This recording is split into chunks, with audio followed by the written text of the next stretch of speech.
Elias Ward had lived most of his life on the wide, quiet land of Montana, where the sky seemed to stretch forever, and the winds carried the scent of pine, dry grass, and long days of work. People in the nearby town liked to say that Elias and the land belonged to each other. He had grown up there, worked the ranch with his father, and stayed even after his parents passed on. The ranch was the only place where he felt calm. But calm did not mean easy. Since his accident 2 years ago, when one wrong step during a storm had sent him sliding down a muddy hill, his body had not been the same. He still moved with strength, but not with the steady confidence he once had. His left knee ached during cold mornings, and his back tightened after hours of lifting hay or repairing fences. He told no one about the pain. People in small towns remembered everything you said, and he didn't want pity. But he knew the truth. He could not keep the ranch going alone for much longer. For a long time, he tried to hire help. He put up notices, asked neighbors, and even offered good pay. Most people didn't want to live far from town, and the ones who tried usually gave up after a few weeks. Ranch life was not for everyone. It required long hours, patience, and a quiet heart. Many preferred jobs with steady hours and warm homes. One evening, after a long day repairing a fence damaged by wandering elk, Elias sat in his kitchen with his old laptop open on the table. His body was sore, and he could feel a slow throb in his knee. He rubbed it absent-mindedly, staring at the glowing screen. His friend from town, Mark, had mentioned something half-joking about hiring help through international partner programs. Some of them just want a new start, Mark had said. Someone willing to work with them. It's not what you think it is. It's more like companionship and partnership. And some are strong workers. Elias had laughed him off at the time. It sounded strange, and he didn't like the thought of anyone believing he was looking for romance. But that night, the pain in his back made him reconsider. He didn't want someone to marry. He wanted someone who could help with chores, someone who would not run away after a week of hard work. The websites Mark had mentioned claimed they matched people based on workability, personality, and willingness to share a rural life. He spent hours browsing. Most profiles were short, simple descriptions with photographs. Some applicants were looking for escape from difficult villages. Some wanted a peaceful life, and some hoped to support their families from afar. He read many stories, feeling both respect and sadness. People all over the world were searching for something stability, quiet, a second chance. Then he saw one profile that stood out. The photograph was plain. A tall woman standing beside a wooden cabin, broad-shouldered, strong hands, expression calm but tired. Her name was Anya Volkov. Her description spoke about her experience with farm work, carrying heavy loads, caring for animals, and managing harsh winters. She wrote that she had no fear of physical labor. She wanted a place where her strength was a good thing, not something people mocked or misunderstood. Elias read the profile twice. There was honesty in her words, simple, direct, without decoration. She looked like someone who understood what real work felt like, and more importantly, someone who might stay. He filled out the request form on the website, writing clearly that he needed a partner for ranch work. He made no promises about romance or family. He explained his injury and his situation. He clicked submit and sat back, strangely nervous. He told himself nothing would come of it. Probably the agency would not match him with anyone. Probably Anya herself would choose another offer. Several days passed. Then came an email. They had matched him with her. The agency arranged all the documents, the travel plans, and the details. Elias felt uneasy and unsure. What if she hated the place? What if she thought he had ordered her for something else? What if she didn't like him? But everything was already set in motion, and he had agreed to give her a chance to build a new life on his ranch. When the day finally arrived, he cleaned the house twice, even though it still looked simple and plain. He shaved, wore a clean plaid shirt, and brushed dust off his boots. He checked the guest room and left fresh towels. He even made stew in a large pot, though he wasn't sure what kind of food she liked. He drove to the small airport in town, his stomach tight the whole way. He kept telling himself that this was a professional partnership, nothing more. She was coming for work, and he would treat her with respect. He repeated this silently as he waited at the arrivals area, hands moving nervously in his pockets. Then he saw her. Anya stepped out from the hallway with a suitcase that looked small compared to her tall frame. She was even taller than he expected, strong, solid, with shoulders that made her stand out in the crowd. Her eyes were sharp, cool, but also touched with uncertainty. She looked around, scanning faces until her gaze met his. For a moment, neither moved. Elias felt awkward in his own skin. He lifted a hand in greeting, hoping he didn't look foolish. She approached him with slow, firm steps, stopping in front of him as if assessing whether he was real. "You are Elias Ward?" she asked, her accent thick but clear. "Yes," he said. "Welcome to Montana." She nodded but didn't smile. "Is far from city." "That it is," he replied, trying to keep his voice steady. "I live out on the ranch. Quiet place." She studied him again. He couldn't tell what she was thinking. Maybe she found him unimpressive. Maybe she already regretted coming. He cleared his throat and reached for her suitcase. "Let me carry this for you." She hesitated. "It is not heavy." "I know," he said gently, "but I'd like to help." After a second, she allowed it. The drive to the ranch was long and silent. Anya looked out the window most of the time, taking in the endless fields and distant mountains. Elias wanted to talk but didn't know what to say. Everything he thought of sounded clumsy. So he let the silence sit between them, hoping she didn't mind. When they reached the ranch, she stepped out of the truck and stood still, as if listening to the land. The wide fields stretched under the open sky. Horses grazed near the fence. A soft wind moved through the grass. For the first time since he met her, Elias saw something gentle in her eyes, maybe wonder, maybe peace. He carried her suitcase inside and showed her the guest room. "You can rest if you're tired," he said. "Or if you want to look around first, that's fine too." She placed her hand on the bed, pressing the blanket softly. "It is simple," she said quietly. Then she added, "Simple is good." Elias nodded and stepped back, unsure if he should stay or leave her alone. Every move he made felt too big, too noticeable. He didn't want her to think he expected anything from her besides shared work, but he also wanted her to feel welcome. "I made some stew," he said. "If you're hungry." She looked up at him, her face unreadable. "Maybe later." He nodded again and left her to settle in. In the kitchen, he paced back and forth, running through worst-case scenarios. What if she didn't like him? What if she thought he brought her here for the wrong reasons? The thought made him uneasy. He respected her strength. He respected her story. He wanted her to feel safe. That mattered more than anything. After a while, she came into the kitchen, her steps steady. She sat at the table and folded her hands, waiting.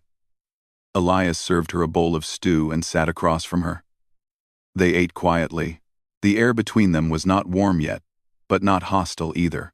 Just new, just uncertain. When Anya finished eating, she set down her spoon. "You work alone long time?" "Yes," he answered. "I've tried hiring help, but most people don't stay." She looked at his hands, rough from years of labor. Then her eyes lifted to his face. "You look tired." He gave a small, embarrassed smile. "I suppose I am." She didn't smile back, but something in her expression softened, not friendliness, not yet, but perhaps understanding. The night grew colder outside. The ranch house creaked softly in the wind. Anya excused herself and went to her room. Elias stood alone in the kitchen for a while, listening to the quiet. He wondered if she would stay longer than the others. He wondered if tomorrow would go smoothly. He wondered if he had done the right thing by bringing her here. But for the first time in months, he felt a strange, cautious hope. Not because she was tall or strong or able to work, but because when she looked at the land outside, she didn't look afraid. She looked like someone searching for a place to belong. And maybe, just maybe, his ranch could be that place. Elias woke the next morning before sunrise. The light was dim when he stepped outside to feed the horses and check the fences. The air was sharp and cold. The breath of winter still lingered in the wind. He heard hooves in the stable, snorts from the animals, and the distant call of a crow on a fence post.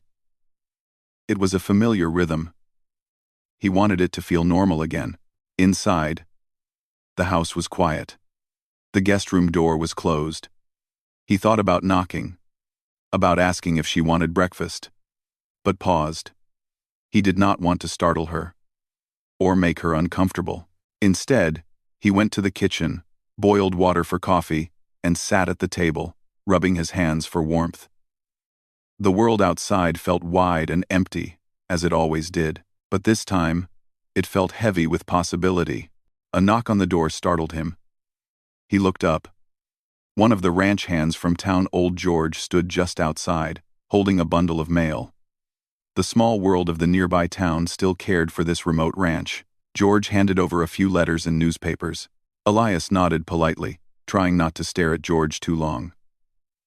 Nearby, neighbors seldom asked questions. That was part of the quiet deal, but they watched what happened at the ranch. He didn't want rumors before she had even settled in. After George left, Elias turned back to the letters. None seemed to matter. Bills, tax notices, a local newspaper. Nothing urgent. He placed them aside. For a moment, he hesitated.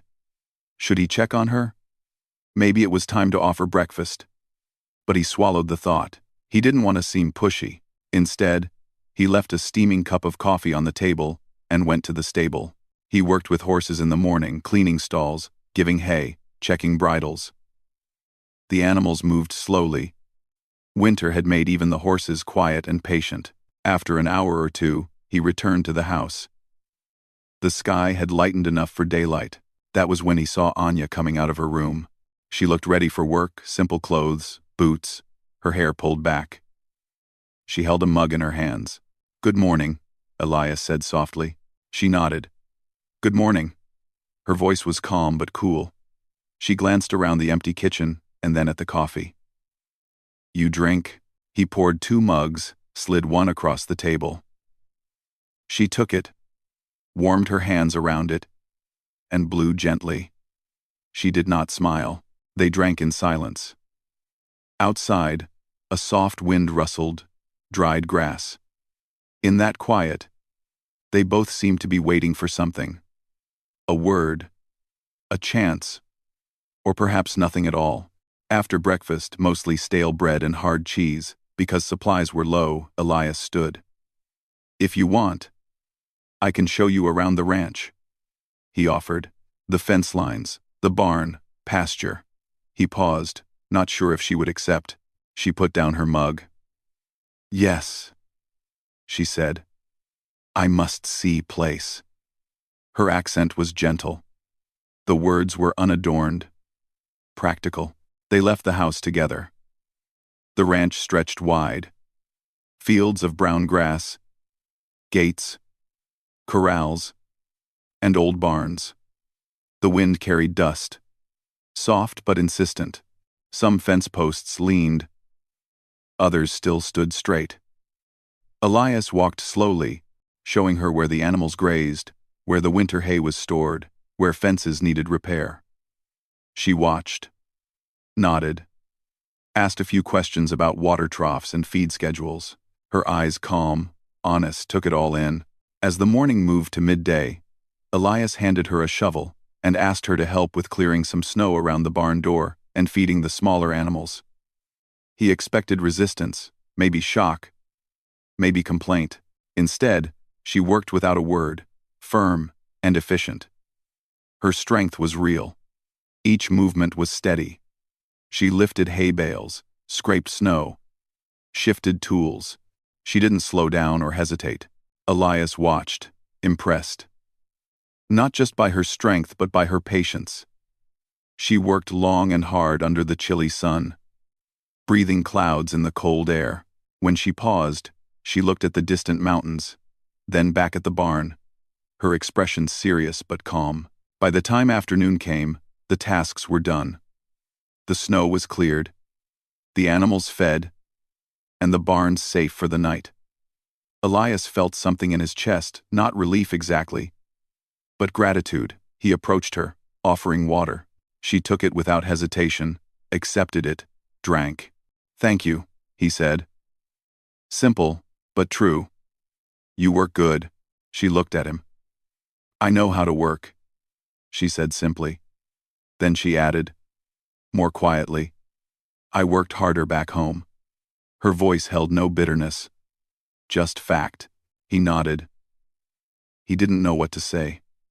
He respected her for that, for honesty, for strength, for endurance, for not being afraid. That evening, as the sun dipped behind the hills and the cattle were settled, Elias returned to the kitchen to cook stew again.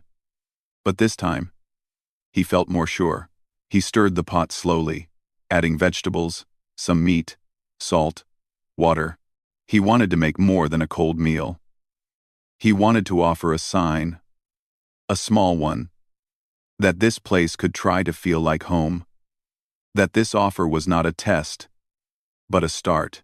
When stew was ready, he carried bowls to the table. He looked at her across from him. She took the bowl, looked at the steam rising, then at him. The silence was soft, but different, familiar, maybe, less heavy. They ate slowly. Outside, wind tapped on the wooden walls. Inside, they sat with cautious ease. Occasionally, Anya asked a question about the ranch. When to feed which animals, how to check water levels, what to do in deep snow, he answered. Each answer was careful, simple, honest. After dinner, Anya stood. She stretched her muscles strong, her arms solid. "I go walk, see land," she said. She did not ask. She stated. They had not used many words together. But somehow, it felt acceptable. Elias nodded. "Be careful," he said. He stood too, felt a mixture of concern and respect. Walking outside meant cold, wind, perhaps danger. But she nodded and stepped out. He watched her disappear into the pale field. He went to the door, nodded again, then closed it softly. Inside, the dying fire in the stove crackled. He stood by it for a while, watching the flames. Thoughts rose. Did she regret coming? Did she think he had expected more than work? Did she feel safe? He closed his eyes. He remembered the look she gave him when he first offered help with the suitcase. Not disdain exactly, but caution. He respected that. It made him want to treat her even more carefully. He thought about the dozens of nights he had spent alone. The silent stove, the quiet rooms, the empty dinner table. He had grown used to it. Sometimes that was comfort.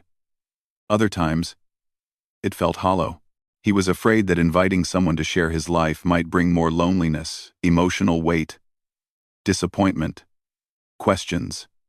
But Anya was different. She did not ask for promises. She only asked for a chance. That night he slept poorly. He turned in bed, legs stiff, mind racing. He thought of the ranch, the work, the snow, the animals. He thought of Anya, her strength, her silence, her calm. He realized that he was more aware than he had been in years. Every sound, every breath, every movement mattered. The next morning came, and they began again. Feeding animals, checking fences, hauling water, stacking hay. The work was hard, the wind cold, the loads heavy. But together, they fell into rhythm. When one lagged, the other pushed forward. When the day was nearly done, they walked together to gather wood for the stove. Their steps matched, slow but steady. Neither said much, but they moved as partners. One afternoon, as Elias repaired a broken fence near the pasture, his hand slipped and he wrenched his back. He gritted his teeth, trying not to yell. Anya was nearby, loading feed containers. She saw him pause. She dropped the feed bag without breaking stride, pressed her hands on the board he held, and helped him. "Easy," she said softly.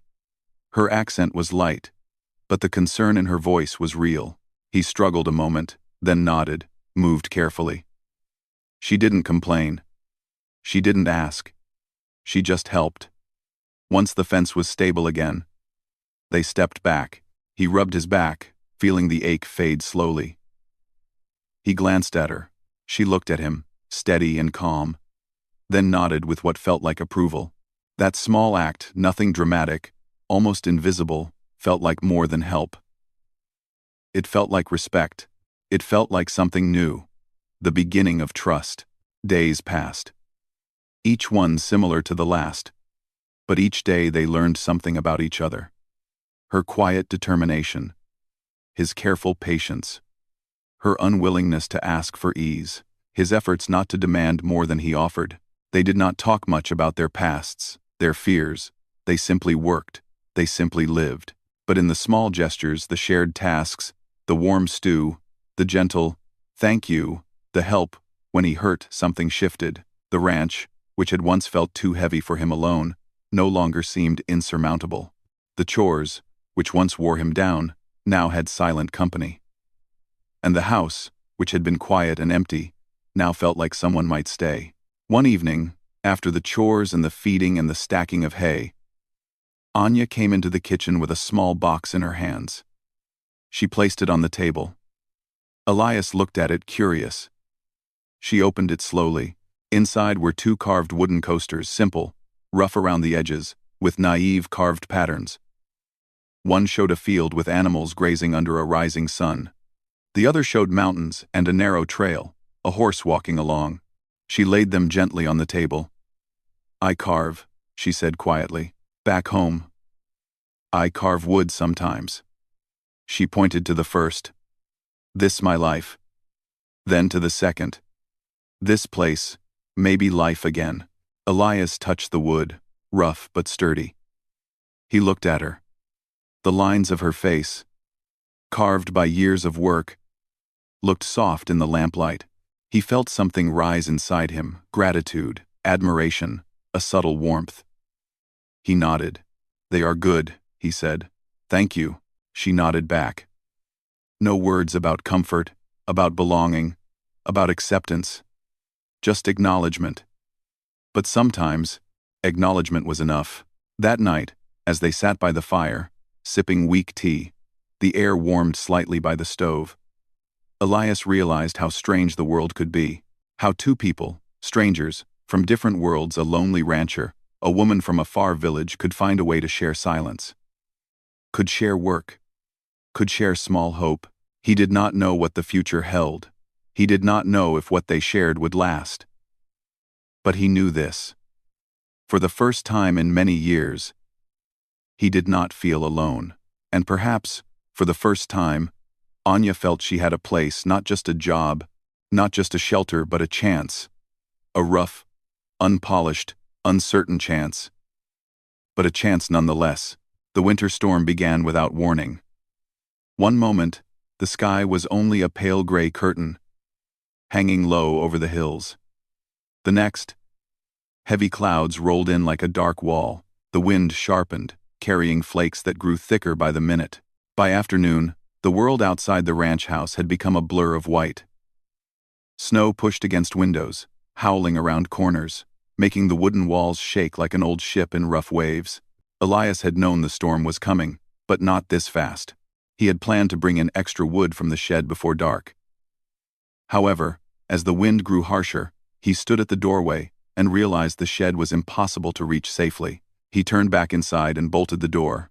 The house felt smaller than usual, though still sturdy.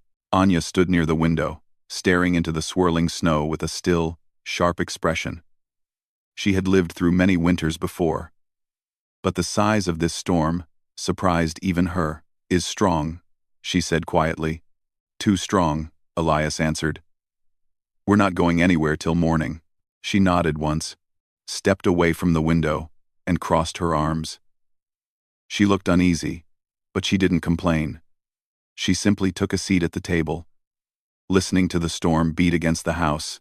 By evening, the power flickered. The lights dimmed, brightened, dimmed again, then suddenly went out completely. Darkness filled the room, thick as ink. Elias sighed. Well, that's that. Anya stayed calm. We use fire, she said, already moving toward the fireplace. She grabbed matches from the small metal tin on the mantel, set a few logs inside, and blew gently after lighting them. The fire caught slowly, then spread in steady orange waves across the dry wood, filling the room with warmth and soft light. Elias watched her quietly. He felt grateful for her steady nature. Some people panicked during storms. She didn't. She simply adapted. They sat by the fire as the wind screamed outside. The warmth spread slowly, and shadows danced on the walls. For a long time, they said nothing. But silence could only last so long, not with so many misunderstandings still between them. Anya's voice finally broke the quiet. You do not talk much, she said. Not accusing, just observing. Elias rubbed the back of his neck. Never been good with words, he admitted. Especially with new people. You look, you think, but do not speak, she added, watching him carefully. His eyes widened a little. I don't mean anything bad by it, he said quickly. I get nervous. I try not to stare. If I ever made you uncomfortable, I'm sorry. Her eyebrows lifted slightly. She did not expect him to apologize so openly, but she still looked uncertain. Where I come from, she said slowly, men look at me and think only one thing. They think I am only strong body. Nothing else. She touched her forearm, almost shyly. I do not trust looks. Elias listened with full attention. The firelight made her face softer. He realized she wasn't angry, she was hurt by memories he couldn't see. He leaned forward slightly. Anya, when I look at you, it's because I'm trying to understand what you're thinking. You don't show much emotion. I worry I'm doing something wrong. She blinked, surprised again. The fire crackled. Snow pressed harder against the walls. The world outside was an ocean of white. Inside, they sat closer to each other than they had ever been, the warmth of the flames, the only barrier between them. After a long moment, she asked, Then why did you choose me? Her question was direct. It held weight. And it was one he had feared she might ask. Elias inhaled deeply. He had to tell the truth. It was time. I didn't choose you for anything except work, he said plainly. I told the agency I needed the strongest, most hard-working partner they had. Someone who wouldn't run when things got hard. Someone who understood ranch life. Or at least, tough life. She watched him, not blinking.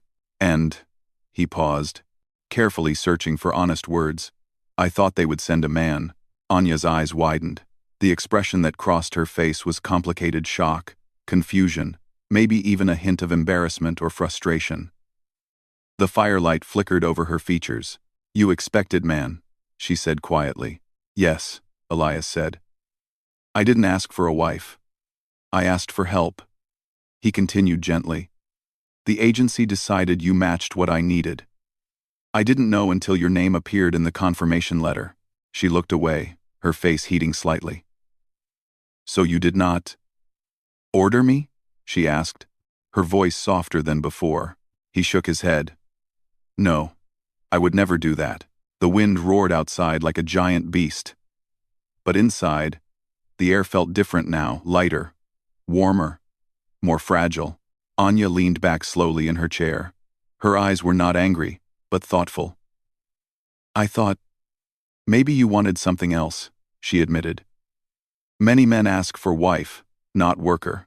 I didn't, Elias said firmly. You deserve to know that. She nodded, staring into the fire. Her eyes glowed with a mix of relief and lingering confusion. She took a deep breath, then spoke with surprising honesty. Back home, men did not want me for normal things. They wanted me only because I was strong. Some thought I could work them rich. Some thought I could carry heavy things, so they did not have to. Some thought I was too big to be gentlewoman. She paused. So when I came here, I thought maybe you ordered me because of my size. Elias felt something tighten in his chest, sadness, maybe anger on her behalf, maybe compassion he didn't know how to express. I didn't order you, he repeated. I don't expect anything from you, except honesty and teamwork. He hesitated. And I'm grateful you're here. That last sentence hung in the air between them. Anya's fingers stilled on her knees. She turned to look at him. Her face was unreadable, but her eyes had softened.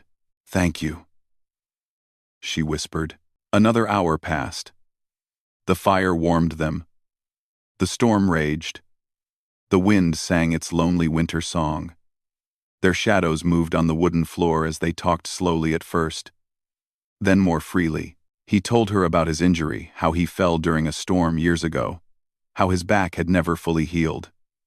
He admitted his fear that the ranch might fall apart if he couldn't keep up. She listened without judging. She told him about her village, how winters there froze the river solid, how she carried wood long distances, how she sometimes felt invisible, despite her size. He listened without interrupting. He realized something important that night. She wasn't quiet because she disliked him. She was quiet because she had been misunderstood too many times in her life. She protected herself with silence. And she learned something too. He wasn't distant because he wanted to use her. He was distant because he was afraid to cause harm. Afraid to ask for too much. Afraid to misunderstand her. The storm continued its restless noise, but inside, the silence between them softened. They were strangers no longer, not fully. Something small but real had changed. At one point, Anya stood, stretched her arms, and walked to the window. She looked out into the dark, but there was nothing to see except swirling snow. Then she spoke without turning around. You work hard. But you are careful with me. Not many men are careful. Elias lowered his gaze, uncomfortable with praise. You work harder than anyone I've met, he said. I respect that. She turned then, watching him. Respect is important, she said simply. More important than anything else. He nodded. I agree. I agree. The fire crackled again. Tiny sparks jumping upward toward the chimney.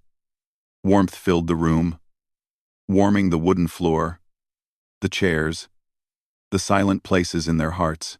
They sat for a long time, listening to the storm, letting honesty settle between them like snow on quiet ground.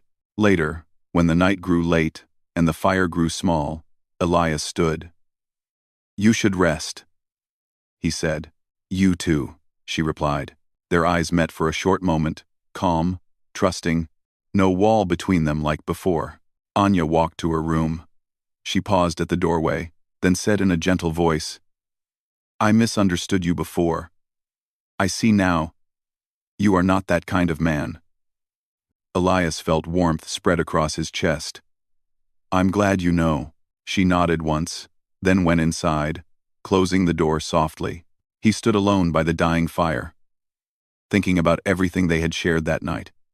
The truth, the fears, the misunderstandings, all cleared away by honest words, and the need to survive a storm together. For the first time since she arrived, he felt truly understood. And maybe, just maybe, she felt the same. The wind outside still howled. But inside, something new had settled. Trust. Quiet, strong, and steady. And in that fragile, warm silence, Elias realized something simple and true. Whatever came next, they would face it together. Day by day, life on the ranch slowly settled into a calm rhythm again. Elena and Warren had come a long way from their awkward beginning. The misunderstanding that once stood between them felt like a distant memory now. What grew in its place was something gentle and steady, something neither of them had expected when they first met. Elena had become a part of the ranch, not as a guest or a stranger, but as someone the land seemed to accept. When she walked between the rows of wooden fences, the horses lifted their heads as if greeting her. The dogs followed her everywhere, and even the shyest animals seemed drawn to her calm presence. Warren noticed this every time, and it made him appreciate her more. One morning, The sun rose with a soft golden light that painted the sky in warm colors. Elena was already outside, placing hay in the feeders. Warren approached quietly, watching how she moved with such care. She worked slowly and patiently, like someone who respected every living thing around her. It reminded him of why he had first written that letter months ago. He had wanted someone kind, someone steady, someone who could understand the silence of the land the same way he did. When she turned and saw him, she smiled in a gentle, familiar way. "You're up early," he shrugged. "Thought I'd help." She glanced at his boots, still clean, and laughed softly. "Help? Or supervise?" He smiled too, maybe a little of both. Their banter had become natural. It no longer felt like they were trying to impress or guess what the other person was thinking. They simply enjoyed each other's company. They worked side by side for a while, feeding animals and checking water lines. The morning air was cool, but Elena could already feel warmth rising as the sun climbed. She pushed a strand of hair behind her ear and looked around at the wide stretch of land. "This ranch is starting to feel like home," she said quietly. Warren paused. He heard the softness in her voice, the hesitation, the hope. For a moment, he didn't know what to say. He had been afraid to assume anything, afraid she might still be deciding whether she truly wanted to stay. "I'm glad," he finally said. "I hoped you'd feel that way." Elena exhaled, relieved that he understood her without her needing to explain too much. She had always been careful about her feelings. She had lived through enough disappointments to know that trusting someone required time, and Warren had been patient. He had shown her respect, and he never pushed her into saying or doing anything she wasn't comfortable with. That patience slowly built trust between them. After finishing the chores, they took a walk toward the far side of the ranch, where the fields stretched endlessly. Elena liked it there. She said it made her feel grounded. Warren liked it too, mostly because it was the one place where he could talk about things he never mentioned to anyone. They reached the old wooden fence that bordered the tall grass. The boards were worn and pale from years of weather. Elena ran her fingers over the wood, tracing the lines. "I used to dream of quiet places like this," she said. "Places where I could hear myself think. I never imagined I'd actually live in one." "What did you imagine your life would look like?" Warren asked. She thought carefully before answering. "Peaceful. Honest. A life where I could grow into myself without fear. A life where I could build something real with someone who understood me." Warren felt her words settle heavily in his heart, not as a burden but as a silent promise of what could be. He leaned against the fence, looking out toward the horizon. "I never thought I would find someone willing to come out here," he admitted. "Most people think ranch life is too quiet or too hard." "It is hard," she said, smiling. "But it's good work. It feels meaningful." Warren looked at her then, really looked, and saw how much she had changed since the day she arrived. Back then, she carried uncertainty like a shadow. Now she stood with strength, with confidence, with purpose. She had grown into the life she was building here, and it filled him with a quiet pride. They spent a long time talking about small things, about the weather, about the new horse he wanted to train, about the seeds she hoped to plant in the vegetable garden. It was an ordinary conversation, but ordinary moments were what made life steady. As they walked back toward the house, Elena noticed the porch swing moving slightly in the breeze. She had fallen in love with that swing. Every evening she sat there with a warm drink, listening to the crickets and watching the sky grow dark. Warren often joined her. Those quiet evenings had become the most peaceful part of her day. That evening, after the sun dipped below the hills and the sky turned a deep blue, they both sat on the swing again. The air smelled faintly of grass and warm dirt. Fireflies blinked softly in the distance. Elena wrapped a blanket around her shoulders, and Warren sat close enough that their arms brushed lightly. It was a small touch, but it carried comfort. "You know," Warren said after a long silence, "when your letter arrived, I didn't know what to expect. I was nervous. I was afraid you might think I was strange for living all the way out here, far from everything." She shook her head. "You weren't strange, just honest. You wrote from your heart. And that's rare." "I just wanted someone who could share this life with me," he said. Not because they had nowhere else to go, but because they truly wanted to be here. Elena looked at him, her eyes softened. "I chose this place," she said firmly. "I chose this life. And I chose it with a clear mind. Not because of pressure or fear. I stayed because I see a future here. And I see a future with you." Her words were steady and calm, but they carried weight. They carried trust. And Warren felt them deeply. He didn't respond right away. Instead, he let the silence hold them as the wind moved gently across the ranch. When he finally spoke, his voice was low but sure. "I'm glad you stayed, Elena. I don't think this ranch would feel the same without you." She smiled softly, and for the first time, she allowed herself to relax completely. She leaned her head lightly against his shoulder. Warren didn't move or speak. He simply let her rest there. It was a peaceful gesture, filled with understanding rather than intensity. After a while, Elena whispered, "Do you think we can build something long-lasting here? Something steady?" Warren nodded. "Yes. We already are." Slowly, but surely. The swing creaked gently beneath them. The world around them was quiet, but their hearts were full of hope. In the weeks that followed, they continued building their routine. They repaired fences together, cooked meals together, laughed over small mistakes, and shared stories from their pasts. Each day brought them closer. Not through dramatic moments, but through small acts of support and kindness. Elena planted her garden behind the house. Warren taught her how to ride the gentler horses. She began helping him run the ranch books, sorting through paperwork that had always overwhelmed him.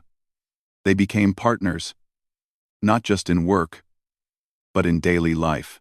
One afternoon, after finishing their chores early, Warren surprised her by showing her a small piece of land near the stream. The grass was tall and the water clear. A few wildflowers grew near the bank. "I've been thinking," he said slowly, "that this might be a good place to build something. Maybe a small cabin someday, or a barn, or anything you want." Elena's eyes widened. "You want me to choose?" "I want us to choose together," he said. "Because this ranch isn't only mine anymore." Her heart warmed at his words. The land no longer felt like a place she was visiting. It felt like a place where she belonged. They sat by the stream, talking about possibilities, dreams, and plans for the future. Everything felt natural, like two people shaping their lives with patience and honesty. As the sun set behind the hills, Warren looked at her with quiet sincerity.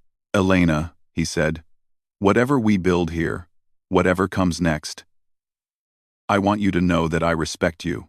I appreciate you, and I'm grateful every day that you chose to come here." She smiled, a warm, full smile that reached her eyes. "I'm grateful too," she said. "I didn't just find a place to live. I found a life that makes sense." They stayed by the water until the sky darkened and stars appeared overhead. There was no rush, no pressure, no uncertainty, just peace. And as they walked back to the ranch, side by side, their steps matched in quiet harmony like two paths becoming one. Their story had begun with confusion and misunderstanding, but it grew into something honest and strong, built on respect, trust, and the calm rhythm of ranch life. It wasn't dramatic, it wasn't rushed, it was real, and it was theirs.